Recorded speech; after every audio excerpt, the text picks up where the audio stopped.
अस्सलाम वालेकुम। आज हम बनाएंगे पालक गोश्त। उसके लिए हमने 3 चम्मच ऑयल लेना है। ऑयल को गर्म होने दें, उसमें 2 दरमियाने कटे हुए प्याज डालें।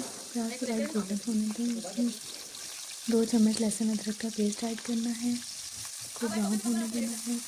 हल्का सा इसमें पानी डालना है और फिर 1 चम्मच नमक, 1 चम्मच सूखा पिसा हुआ धनिया, आधा चम्मच ज़ीरा, आधा चम्मच हल्दी ऐड करनी है। सालन मसाला डालना है। लाल मिर्च आप ऐड करना चाहते हैं अपने जायके के मुताबिक, वो आप ऐड कर सकते हैं। उसको पानी डाल के थोड़ा थोड़ा इस मसाले को भून लें। फिर इसके अंदर 2 दरमियाने कटे हुए टमाटर और 2 सब्ज़ मिर्चें ऐड कर लें। मसाले को अच्छी तरह भून लें। उसके अंदर हमने फिर चिकन के कटे हुए पीस हमने ऐड करने हैं। उसको थोड़ा सा फ्राई करें। फ्राई करने के बाद थोड़ा सा पानी डाल के आधा कप या 1 कप आपने पानी डालना है। 1 गिलास पानी ऐड कर सकते हैं, ज़्यादा डालेंगे और ऊपर से कवर कर लेंगे।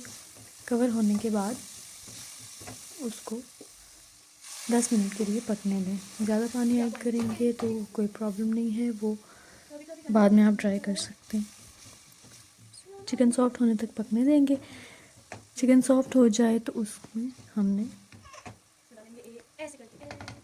फ्रीज़ हुई भी मेरे पास पालक थी, वो मैंने ऐड कर दी और इसको अच्छे से मिक्स करके पानी ड्राई होने दें, पकने दें और सारे मिक्सचर को एक जैसा होने दें, होमोजीनियस हो जाए। तो पालक और गोश्त तैयार है। चिकन का गोश्त इसमें ऐड किया है, मटन ऐड कर सकते हैं, बीफ ऐड कर सकते हैं। उनके पकाने के प्रोसीजर ज़्यादा टाइम के लिए उसको पकाना, सॉफ्ट होने के लिए। पालक गोश्त तैयार है।